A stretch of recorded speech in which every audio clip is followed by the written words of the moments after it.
नमस्कार। आज पाश्चात्य राजनीतिक चिंतक प्लेटो के बारे में बहुविकल्पी प्रश्नों के क्रम में हम लोग आगे पढ़ेंगे। आज पहला प्रश्न है कि किसने कहा है कि न्याय मानव आत्मा की उचित अवस्था और मानवीय स्वभाव की प्राकृतिक मांग है। यह पहला विकल्प इसमें है सुकरात, दूसरा पाइथागोरस, तीसरा प्लेटो और चौथा अरस्तु। यह कथन जो है वह प्लेटो का है। प्लेटो ने यह कहा है कि न्याय मानव आत्मा की उचित अवस्था और मानवीय स्वभाव की प्राकृतिक मांग है। अगला प्रश्न है कि किसने कहा है कि राज्य मानव मस्तिष्क का ही व्यापक रूप है। राज्य बलूत के वृक्ष या चट्टानों से नहीं निकलते, वरन वे उन लोगों के मस्तिष्क और चरित्र का परिणाम होते हैं जो उनमें निवास करते हैं।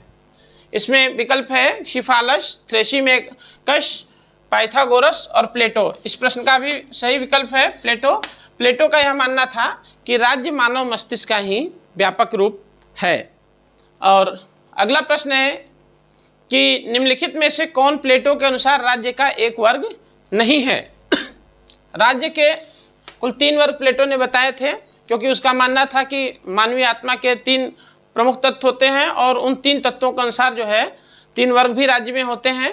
यहाँ पे प्लेटो के प्रश्न के अनुसार जो है प्लेटो के अनुसार कौन से वर्ग हैं, उसमें पहला विकल्प है शासक वर्ग, दूसरा सैनिक वर्ग, तीसरा उत्पादक वर्ग और चौथा पुरोहित वर्ग। तो इस प्रश्न का सही उत्तर है पुरोहित वर्ग। प्लेटो ने जो जिन 3 वर्गों की बात की है उसमें पहला है शासक वर्ग, दूसरा सैनिक वर्ग और तीसरा उत्पादक वर्ग। पुरोहित वर्ग की बात जो है प्लेटो के द्वारा नहीं की गई है। अगला प्रश्न है कि किसने न्याय के बारे में कहा है कि यह अपने निश्चित स्थान में अपने कर्तव्यों का पालन करना और दूसरों के कर्तव्यों में हस्तक्षेप न करना है। इस प्रश्न का पहला विकल्प है प्लेटो, दूसरा अरस्तु, तीसरा ऑगस्टाइन और चौथा एक्विनास। इस प्रश्न का सही उत्तर है प्लेटो। प्लेटो का यह मानना है कि न्याय अपने निश्चित स्थान में अपने कर्तव्यों का पालन करना और दूसरों के कर्तव्यों में हस्तक्षेप न करना है। अब अगला प्रश्न है कि किसने प्लेटो की न्याय संबंधी धारणा के बारे में कहा है कि मेरा स्थान और उसके कर्तव्य यही न्याय है। प्लेटो का न्याय के बारे में किसका यह कथन है कि मेरा स्थान और उसके कर्तव्य यही न्याय है। पहला विकल्प है बारकर, दूसरा कैटलिन, तीसरा फोस्टर और चौथा मैक्सी। इस प्रश्न का सही विकल्प है कैटलिन। कैटलिन ने प्लेटो की न्याय संबंधी अवधारणा पर अपना विचार व्यक्त करते हुए यह कहा था कि मेरा स्थान और उसके कर्तव्य यही न्याय है। अगला प्रश्न है किसने कहा है कि रिपब्लिक राजनीति शास्त्र का ग्रंथ नहीं वरन शिक्षा पर कभी भी लिखा गया सर्वश्रेष्ठ ग्रंथ है। पहला विकल्प है अरस्तु, दूसरा एक्विनास, तीसरा रूसो और चौथा J.S. मिल। यह कथन रूसो का है। रूसो का यह मानना था कि रिपब्लिक राजनीति शास्त्र का ग्रंथ नहीं है, बल्कि शिक्षा पर कभी भी लिखा गया सर्वश्रेष्ठ ग्रंथ है। इस कथन का रूसो के इस कथन का तात्पर्य यह है कि रिपब्लिक में शिक्षा पर बहुत ही महत्वपूर्ण बातें प्लेटो के द्वारा बताई गई हैं। अगला प्रश्न है कि किसके अनुसार शिक्षा मानसिक व्याधि को दूर करने का मानसिक उपचार है। इस प्रश्न का कई विकल्प हैं, जैसे पहला है प्लेटो और दूसरा अरस्तु, तीसरा रूसो और चौथा बेंथम। तो यह प्लेटो का मानना था। प्लेटो का मानना था कि जो है जो शिक्षा है वह मानसिक व्याधि को दूर करने का मानसिक उपचार है। अगला प्रश्न है प्लेटो की शिक्षा योजना में प्रारंभिक शिक्षा का समय अर्थात विद्यार्थी की उम्र है। पहला विकल्प है 6 से 12 वर्ष, दूसरा है 6 से 15 वर्ष, तीसरा है 6 से 20 वर्ष और चौथा विकल्प है 8 से 22 वर्ष। इस प्रश्न का सही उत्तर है 6 से 20 वर्ष। प्लेटो के अनुसार प्लेटो ने जो अपनी शिक्षा योजना प्रस्तुत की थी, जिसमें एथेंस और स्पार्टा दोनों की शिक्षा योजनाओं से उसने कुछ महत्वपूर्ण बिंदु ग्रहण किए थे, कुछ महत्वपूर्ण प्रावधान स्वीकार किए थे। उस शिक्षा योजना में प्लेटो ने कहा है कि जो प्रारंभिक शिक्षा प्राप्त करने वाले विद्यार्थियों की उम्र होगी वह 6 वर्ष से उनका जो है अध्ययन शुरू होगा और 20 वर्ष तक उनकी प्रारंभिक शिक्षा चलेगी। अगला प्रश्न है कि प्लेटो की शिक्षा योजना में उच्च शिक्षा का समय है, अर्थात जो प्लेटो के अनुसार उच्च शिक्षा दी जाएगी वह कितनी उम्र तक दी जाएगी विद्यार्थियों को। उसमें पहला जो है विकल्प है कि 20 से 25 वर्ष, दूसरा है 20 से 30 वर्ष, तीसरा है 20 से 35 वर्ष और चौथा है 20 से 37 वर्ष। इस प्रश्न का सही उत्तर है विकल्प सी 20 से 35 वर्ष। प्लेटो का यह मानना है कि उच्च शिक्षा का समय जो है जो विद्यार्थी की उम्र जो है 20 साल से शुरू होगी और 35 वर्ष की आयु तक उसको उच्च शिक्षा दी जाएगी, जिसमें उसने जो है 2 भागों में बांटा है उच्च शिक्षा को। 20 से 30 वर्ष का एक कालखंड है, जिसके बाद एक परीक्षा होगी। उस परीक्षा में अनुत्तीर्ण होने वाले लोग राज्य के साधारण कर्मचारी साधारण प्रशासनिक पदों पर कार्य करेंगे और जो लोग उस उच्च शिक्षा को 30 वर्ष की परीक्षा में पास कर जाएंगे वे 5 वर्ष पुनः जो है पढ़ाई करेंगे। 30 वर्ष की पर होने वाली परीक्षा में उत्तीर्ण लोगों को तर्क, दर्शन, गणित आदि की जो है शिक्षा 5 वर्ष और दी जाएगी। अर्थात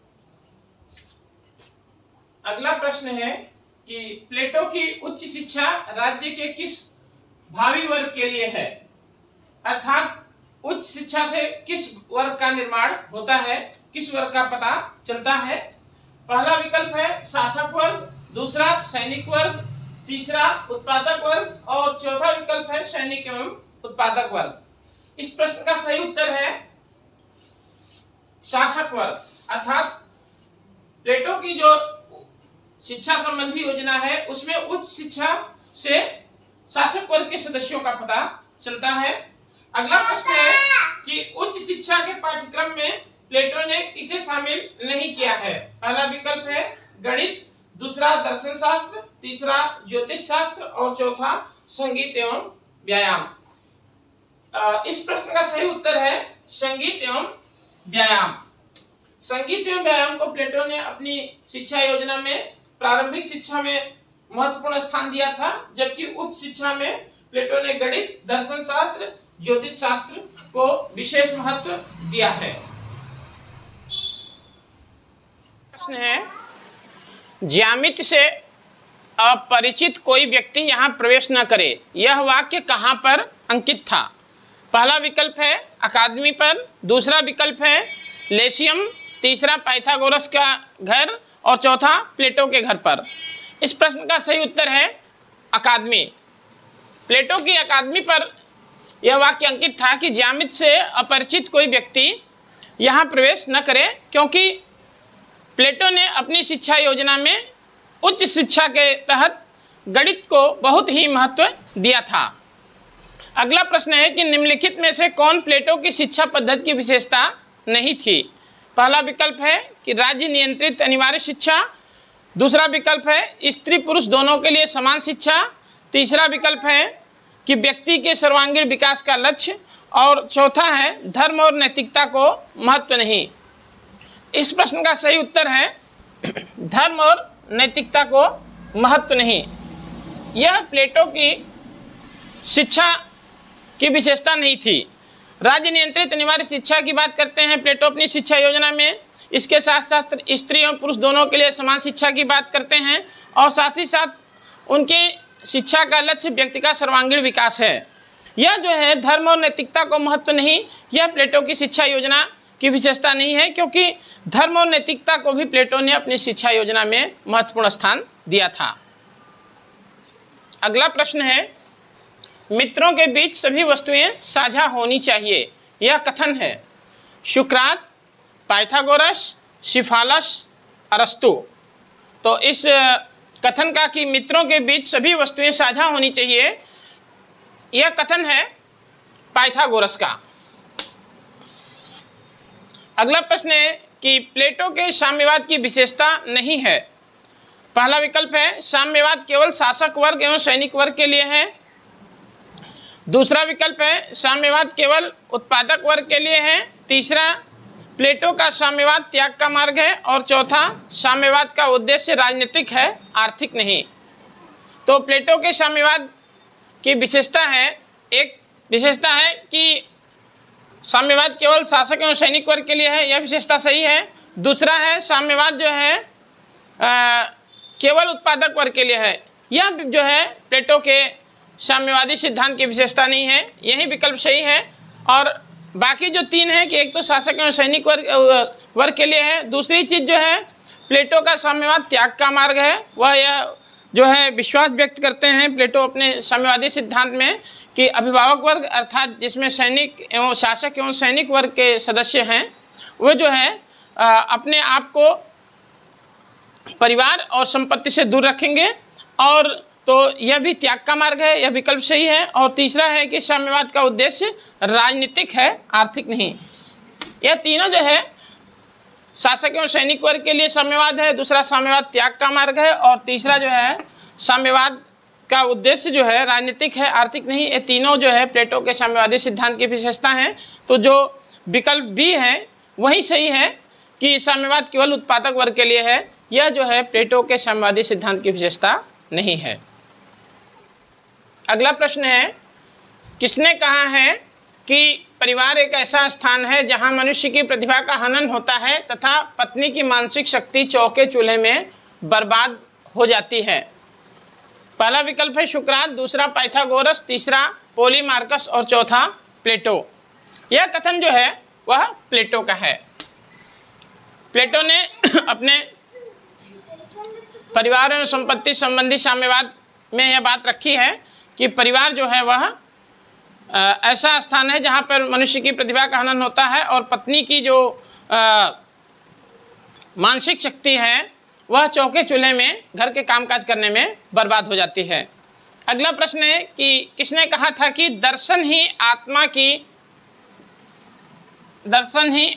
के देखभाल की कला है?